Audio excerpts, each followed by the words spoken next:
Mais pourquoi avoir choisi ce sujet, Adama, de la dépigmentation? Merci pour la question. Parce que je pense qu'à cette époque, en fait, quand j'écrivais la première version du scénario, je venais d'avoir d'abord mon bac. Je voulais m'exprimer sur un sujet qui me parlait. Et autour de moi, c'était déjà devenu un phénomène de société. Donc, partout, je voyais plus de femmes qui devenaient claires, qui étaient claires dépigmentées plutôt que foncées. Je voyais également des camarades de classe, même quand, par exemple, elles devaient se marier, elles devenaient claires tout d'un coup. On voyait aussi bon, des tantes, par exemple, qui sont déjà claires et qui se dépigmentent. En fait, je voyais ça partout et ça me faisait mal. Et je me souviens que je n'étais pas non plus sur les réseaux sociaux et j'avais besoin de m'exprimer sur cela, ça me parlait beaucoup. Parce que ça me fait mal parfois aussi quand je vois tout le mal que les femmes se donnent quelque part et ça leur fait du mal en même temps. Le fait de penser que c'est ça la beauté, c'est-à-dire être clair. Donc j'ai besoin de m'exprimer là-dessus, que la beauté ce n'est pas être clair. Merci, c'est Sitafa Badji. Je veux juste rebondir sur la question. Ça fait comme la base, la dépigmentation, je veux dire. Merci. Je ne pourrais pas donner de chiffres exacts, mais je sais qu'à l'époque où j'écrivais l'histoire, je lisais beaucoup d'articles et comme beaucoup de gens savaient également que je travaillais là-dessus, à chaque fois on me partageait des articles. Ça fait beaucoup de ravages parce que quand même, j'avais lu que maintenant, plus de 50% des femmes qui sont de teint foncé se dépigmentent. On connaît les conséquences, les maladies cardiovasculaires, l'hypertension et plein d'autres maladies. Oui, effectivement, un problème ici au Sénégal, mais c'est un problème à travers le monde. Parce qu'on voit les gens, que ce soit aux États-Unis, en Asie. Moi, à l'époque, j'étais en Asie, à Taïwan.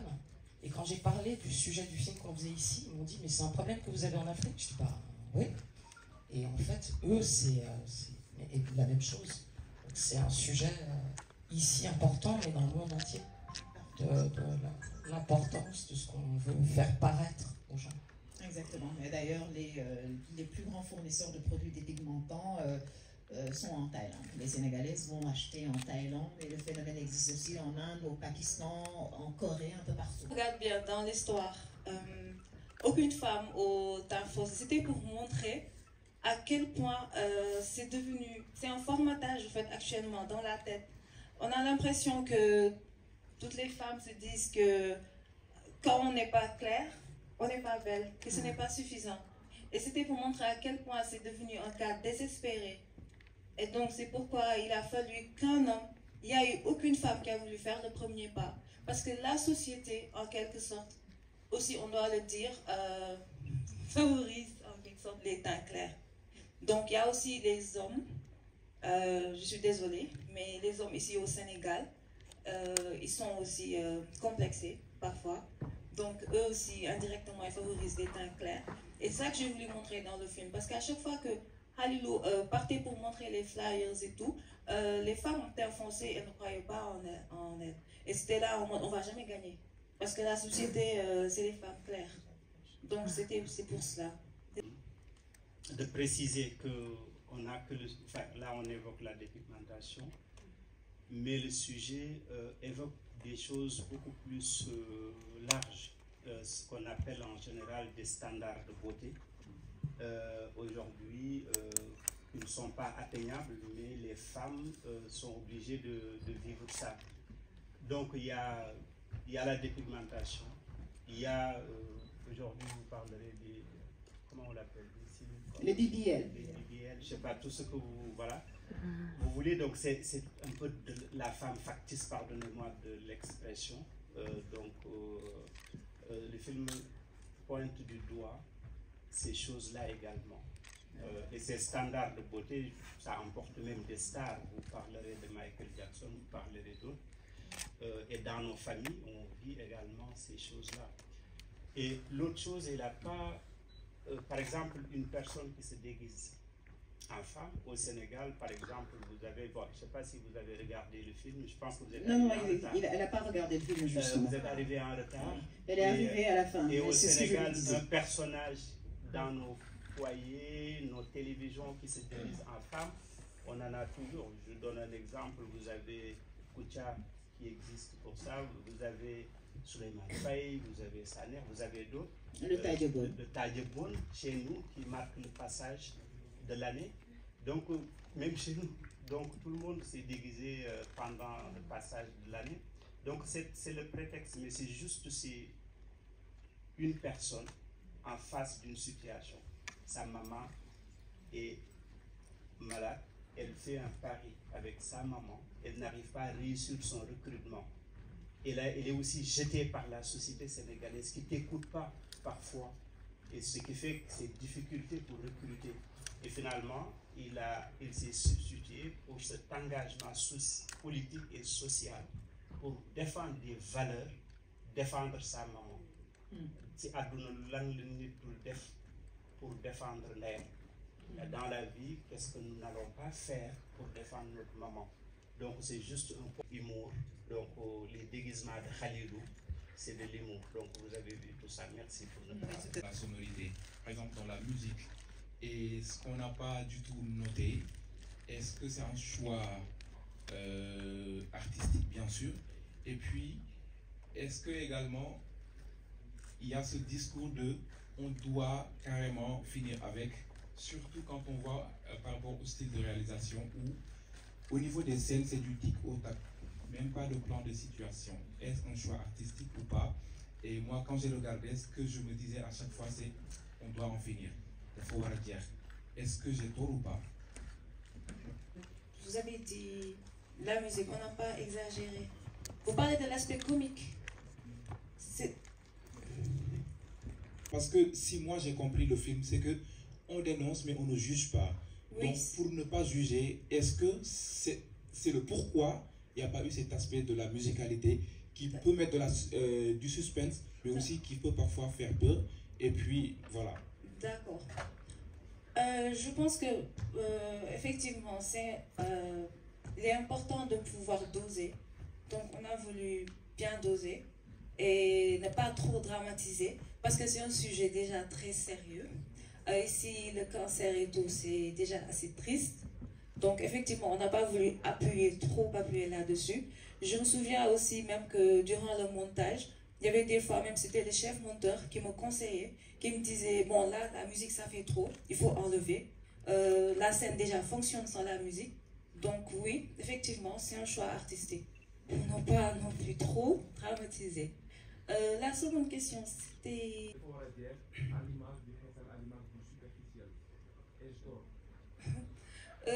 Je trouve que c'est un beau point de vue. C'est pour voir le cinéma. Je trouve que c'est tout le temps des choses qu'ils apportent et tout. Ça, quand même, je trouve que c'est vous qui l'apportez, cette vision, ce que vous venez de dire. Mais il est vrai que aussi c'est un style dans le montage. Parce que dès le début, avec les producteurs et tout, on s'est dit qu'on voulait un film dynamique. Donc, dans le montage aussi, il fallait qu'on fasse cela. On voulait un film qui ait un rythme, quand les gens regardent, voilà, à un moment qu'ils décrochent. Et aussi, n'oublions pas, voilà, il y a aussi un peu de la jeunesse là-dessus. Donc, voilà, c'est ça.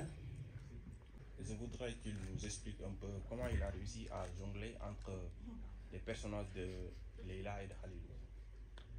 Est-ce que c'est à lui? Alors, il m'a fallu beaucoup de temps de répétition avec ma coach. Il m'a beaucoup aidé parce que si tu vois, c'est deux personnages différents. L'un est un personnage de décomposition et l'autre c'est un homme, donc Leila était plus décomposition parce que c'est un autre genre. Du coup, j'ai eu la chance d'avoir Nathalie qui m'a fait dépasser mes limites. Et il y avait aussi mon engagement de dénoncer ce qui m'était le combat que je menais toujours chez moi. Pour une fois, j'avais l'occasion de faire un film que énormément de personnes peuvent regarder et que ce combat-là, je peux l'élargir, je peux dire, dans le monde. Donc, il y a eu beaucoup de travail avec Nathalie, mais il y a eu aussi énormément de travail avec moi, avec des recherches, avec le regard envers les femmes, surtout les femmes qui sont dans le film. Fatima, quand on était à Sénégal, je prenais tout mon temps à m'asseoir de côté. Je les laissais faire le TikTok et Snap et tout ça. Et je regardais comment ils faisaient. Du coup, quand ils faisaient quelque chose, des fois je venais, j'essayais, ils rigolaient, je dis ok. J'essaie comme ça, avec les talons aussi, j'essaie de marcher de chez moi, je marche avec, tu vois, les gens rigoler et tout ça, jusqu'à pouvoir marcher avec. Maintenant, le problème c'était jouer, le fait de commencer à apprendre à marcher avec les talons, jusqu'à la fin, pouvoir marcher normalement. Et grâce à Dieu, j'y ai arrivé avec l'aide de Montréal, qui m'a vraiment dirigé, qui a été très patient, qui a été très engagé aussi et qui a su comment me piloter. Avec l'aide aussi du producteur qui venait tout le temps, qui me donnait des conseils. Donc il y avait cette connexion. Et en plein tournage, tu vois, il y avait des figurants qui venaient me dire une femme ne se comporte pas comme ça, tu peux essayer de faire ceci. Et ça aussi, ces petites choses-là, ça m'a énormément aidé. Et il y avait aussi Montréal tout le temps. Comme quand je me déguisais, j'oubliais que j'étais là. Du coup, j'ai l'habitude de m'asseoir comme ça. Du coup, quand je me déguise, je m'assois comme ça. Et il y a tout le temps la réelle qui passe, qui me dit Pape Ali, une femme ne s'assoit pas comme ça. Donc, c'est ces petites choses tout le temps me corrigeant, mais avec humour, du coup, ça passe très vite et je capte ça. Et il y a eu énormément de travail pendant 2 mois. Et c'est ça qui a donné ce résultat. Le combat que je menais à la maison, c'est que fallait que je fasse comprendre à tout le monde que je suis un artiste. C'est un film très engagé. Et ce dont je parle depuis des années, pour une fois, j'ai l'occasion de le mener ici. Et que qu'ils comprennent que Khalilou se déguise en Leila pour sauver sa mère, qui est malade de cancer de la peau. Qu'est-ce qu'on ne ferait pas pour nos mères? Du coup, il y avait ce combat de montrer à ma mère, à ma famille que je dois jouer un film. C'est un peu délicat, mais quand même c'est pour la bonne cause. Et je sais ce que je joue. Du coup, j'ai eu l'aide aussi de mes parents qui ont compris, qui m'ont énormément soutenu et aidé. Et je le remercie. Alors c'était un combat qui me tenait vraiment énormément à cœur. Ce qui m'a le plus poussé à le faire, c'est qu'un jour, quand Binta m'a proposé le projet, je suis venu chez moi et tout ça, j'avais un peu peur par rapport au regard des gens, comment ils vont voir ça, est-ce qu'ils vont comprendre le message. Du coup, j'ai commencé à remarquer que ma grande sœur, ces temps-là, elle s'était divorcée. Arrivée à la maison, j'ai vu qu'elle commençait à prendre des médicaments pour prendre du poids, se dépigmenter, tout ça. Du coup, je l'ai appelé, je lui ai dit, mais pourquoi tu fais tout ça? Parce que tout le temps, je te dis d'arrêter, mais je veux savoir le pourquoi. Pour une fois, je me suis dit, ok, bon, au lieu de la juger, je vais essayer de discuter avec elle. Et elle m'a expliqué, le divorce, tu fais la misère, tu étais plus heureux dans ton mariage, on l'a stigmatisé, quoi. Et c'est quelque chose qui m'a vraiment touché. Donc je me suis dit, ok, là il faut que j'en parle. Parce que ça a détruit de quelqu'un qui m'est très cher. Et que voilà, je ne peux pas rester là à ne rien faire alors que j'ai l'occasion vraiment de porter ce combat. Bravo. Merci. Vous parlez des jeunes acteurs, parce que l'équipe technique, c'était des gens plus âgés et tout. C'était une très belle expérience, honnêtement. Parce que moi, j'aime beaucoup l'énergie que ces jeunes acteurs ont eue. J'aime beaucoup, en fait, cet aspect dans la réalisation, c'est-à-dire la direction d'acteurs. Donc, j'ai d'abord essayé d'apprendre à les connaître.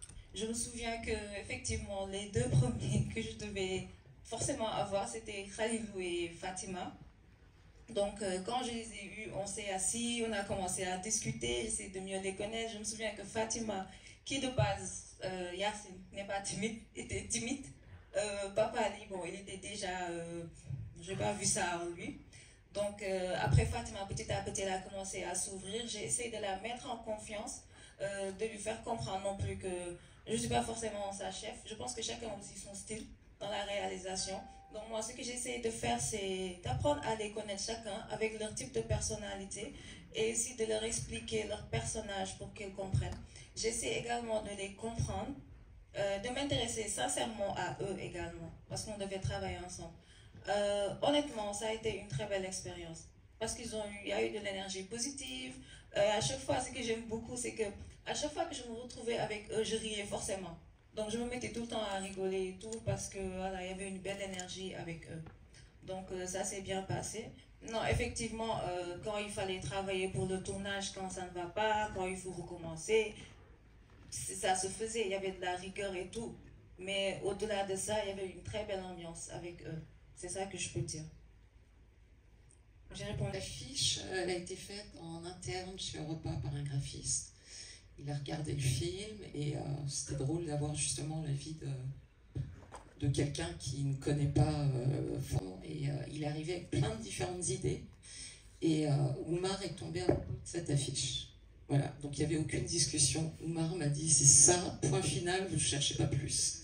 Parce que je pense qu'il aimait d'avoir Papali bien au centre et ensuite d'expliquer donc le challenge entre les deux différents groupes et voilà.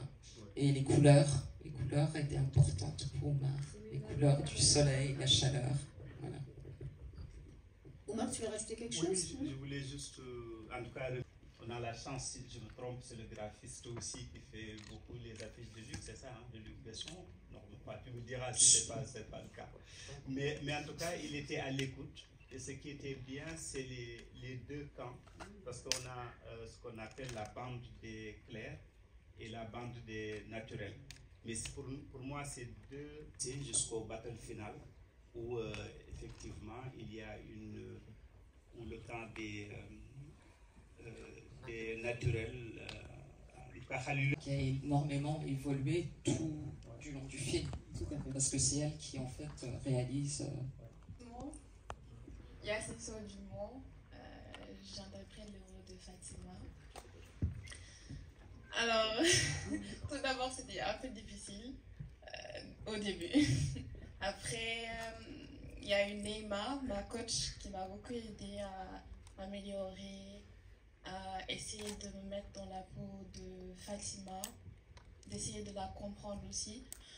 Parce que elle représente quand même, genre, comme elle vient de le dire, c'est la victime. Donc,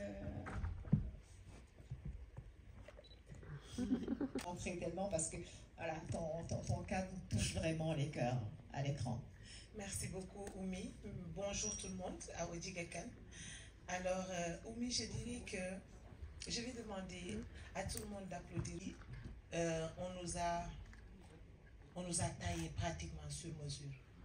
Il ne faut pas trop grossir, il faut être clair, il faut des perruques, il faut ceci, il faut cela. Donc rien que nous, femmes, on a des problèmes pour être à la hauteur de ce que cette société nous demande. Khalilou, je l'ai vu évoluer dans Timpitampan et ce n'était pas évident. Des fois, je le regardais et il me faisait pitié, à la limite. Avec les talons, ça faisait mal, les démarches et tout. Après, je me dis, rien qu'une femme qui porte des hauts talons comme toi, ils sont pas si hauts que ça. Toute une journée quand même, ça pèse. Oui, j'ai gardé mon teint naturel, j'ai essayé tant bien que mal, hein, parce que garder son teint dans ce Sénégal, c'est un peu difficile. Parce que pratiquement tous les produits éclaircissent la peau. Il faut vraiment avoir la chance ou se rapprocher des professionnels pour avoir un produit, du lait pour ne pas éclaircir. Alors, il faut d'abord, on va le dire comme ça, peut-être, c'est un peu, c'est pas gentil, mais il faut croire en soi d'abord. Parce que la beauté, elle est relative. Moi, je pense que la beauté, elle vient du cœur, Oumi. Et tu ne me feras pas dire le contraire, parce que, machallah, toi aussi, tu as fait la même chose depuis belle lurette, tu as toujours été la même. Alors, on est au devant, entre parenthèses, de la scène, on doit montrer le bon exemple. Et c'est devenu commercial du moment où il y a plein de gens qui gagnent leur vie à travers la dépigmentation. Donc c'est devenu un sujet très sensible. Sensible du moment où on ne peut pas heurter, on doit en parler parce que c'est un problème. Quand même se dépigmenter, entre guillemets, chercher la beauté, va jusqu'à amener des maladies. Qui connaît le cancer sait que c'est une maladie sérieuse, vraiment au vrai sens du terme. Donc je pense qu'il faut ouvrir le débat, alléger les choses, parler aux gens sans pour autant dire que oui, il faut pas, il faut ceci, cela. Et je pense que c'est sur cet angle que le film Timpitampa a essayé de développer. On ne va pas heurter les gens, on va juste en parler, c'est un sujet, c'est un phénomène qui est là, qui est en train de ravager, de tuer, et ça ne s'arrête pas, comme l'a si bien dit Omar. C'est pas juste la dépigmentation. Quand on voit des femmes qui, pour des rondeurs, font de ces choses, c'est presque la même chose. Moi, je pense que la dépigmentation, c'est juste un prétexte pour parler de tout ça. Il y a les gens, les femmes, on fait de ces choses, des fois, tu te dis, est-ce qu'on est normal? Donc, vraiment, tout ce qu'on peut dire, c'est que ce film doit être un film qui doit tourner un peu partout dans le monde. Pas pour gagner seulement des prix, mais pour parler à ces dames qui ont des valeurs plus profondes que la peau. Il arrive qu'on ait des cœurs Timpitampa. Et ça, je pense qu'on aura le temps de développer tout ça. Des cœurs Timpitampa, c'est de ne pas... Voilà, c'est dans la tête. C'est des choses qu'on fait sans pour autant peser les pour et les contre. Et voilà, voilà, oui. Merci.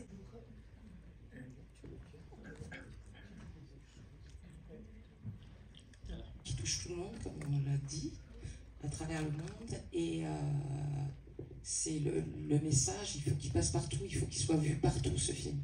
Donc là, on va aussi attaquer tous les festivals. Et je suis contente, je disais Omar, le film est projeté le 17 mai, donc dans pas longtemps, à New York, à Harlem. On est fiers. Papali, tu es fier? Oui, je suis très fier. Non, voilà, donc avant tout, il faut que le film soit vu. Il faut aussi qu'on comprenne que un cinéma africain populaire, ben, ça peut toucher partout dans le monde, puisqu'aujourd'hui, on nous envoie des films coréens avec des sous-titres et tout le monde peut les apprécier. Ben, pareil, on a des histoires qui touchent tout le monde et il faut que ça voyage. Voilà. C'est bon, hein, Virginie a presque résumé. Moi, j'aimerais que le film ressemble à un gâteau que tous les Africains ont envie d'aller acheter. Et que ce film change également le rapport, en tout cas, entre le cinéma. Le public a perdu les habitudes. Comme je disais, vous prenez l'exemple de l'Afrique dans sa globalité.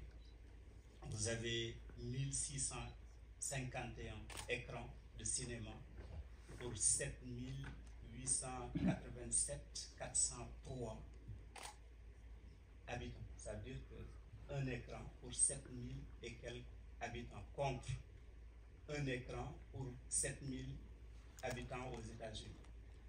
Donc c'est une difficulté que nous avons. Et aujourd'hui, il faut que les salles reviennent en Afrique, parce que 10 salles, les salles reviennent en Afrique, et nous avons en tout cas espoir que ce film va marquer l'Afrique, que ce film fasse des performances à la fois économiques, parce que ça aussi c'est des attentes. Moi j'ai produit beaucoup de films que vous connaissez, qui sont de véritables performances artistiques, mais économiquement parlant, c'est le désert. Donc, ce film doit changer la donne, c'est la croyance que nous avons. Et c'est pour la première fois dans ma vie, en tout cas de producteur en Afrique, qu'un film va sortir simultanément dans environ 22 salles de cinéma. Et je pense que là, en France, c'est une trentaine, donc 50 et quelques salles en une soirée. C'est quelque chose d'exceptionnel. Donc aussi, pour moi, c'est lié à la manière de raconter. Et ça, c'est important pour le grand public. Donc, je suis tout à fait confiant par la manière dont ce film a été raconté. Il y a les éléments de langage, mais il y a une autre manière de raconter le cinéma qui nous ressemble et qui nous parle et qui a une valeur utilité exceptionnelle parce qu'on vient de le dire dans ce film. Il y a tellement de valeur dans le film que chacun a envie d'aller voir ce film. En tout cas, c'est l'attente que le public renoue avec le cinéma et que le ticket change la donne. Movie or film as a means of mass communication obviously mirrors society, and I think this film has just done that, and I want to say kudos to the producers and the entire crew.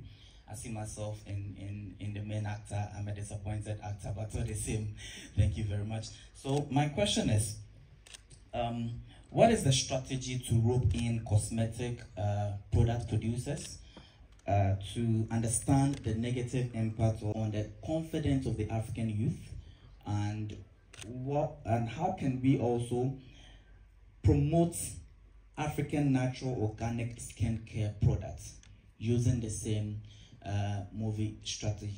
And my other if you would allow me, Mommy, you did so great, and I really salute you for that.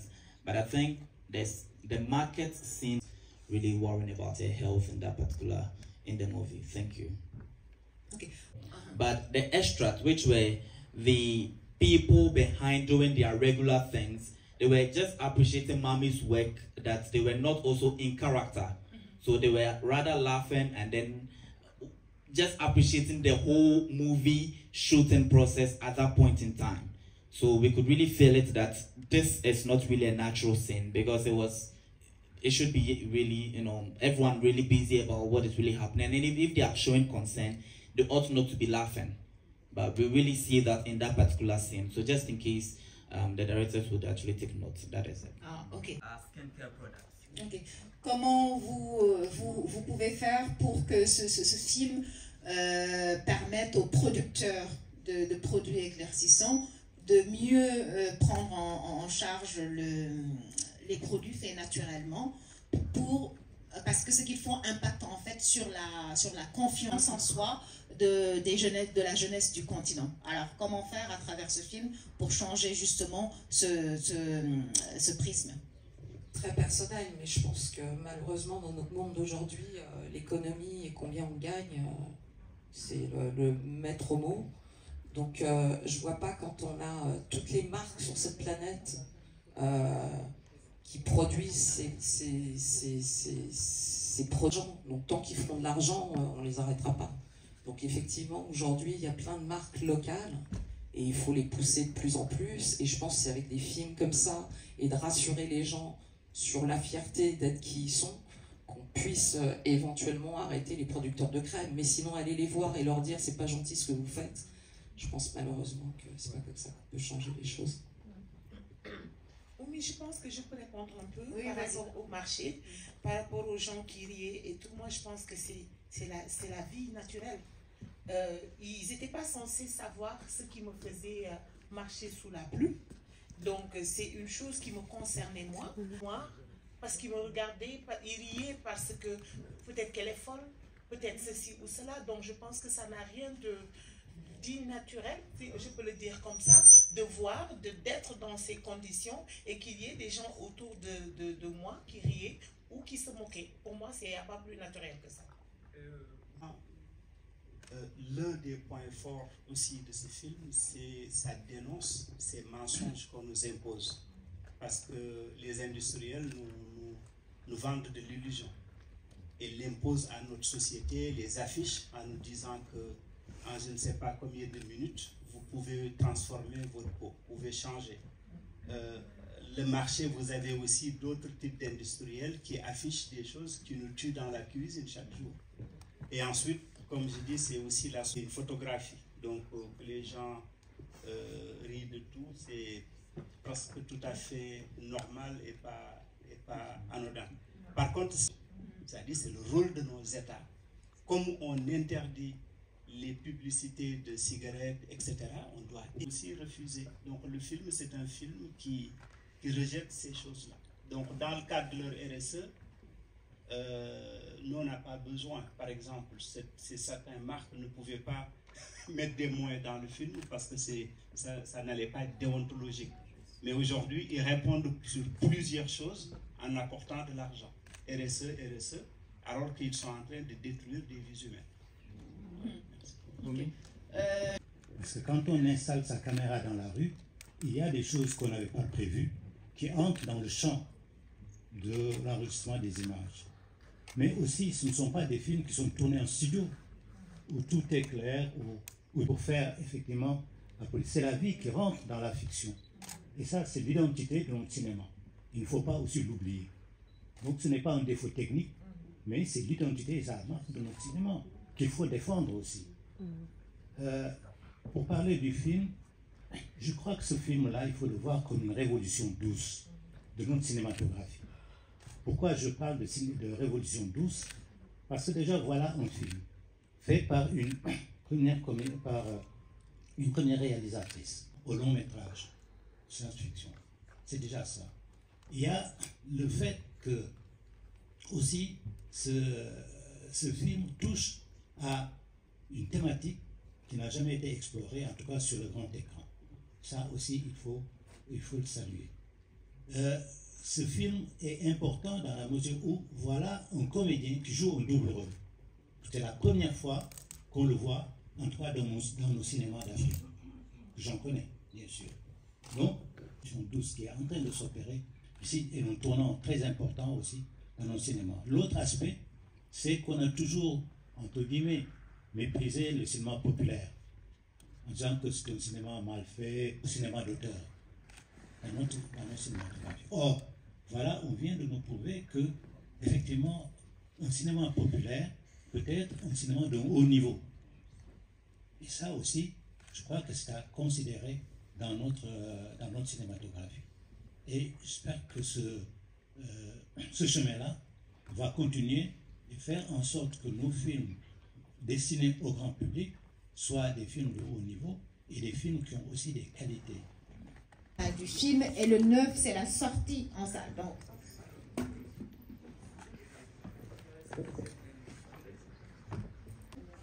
venez ici, derrière tout ça, venez là, venez.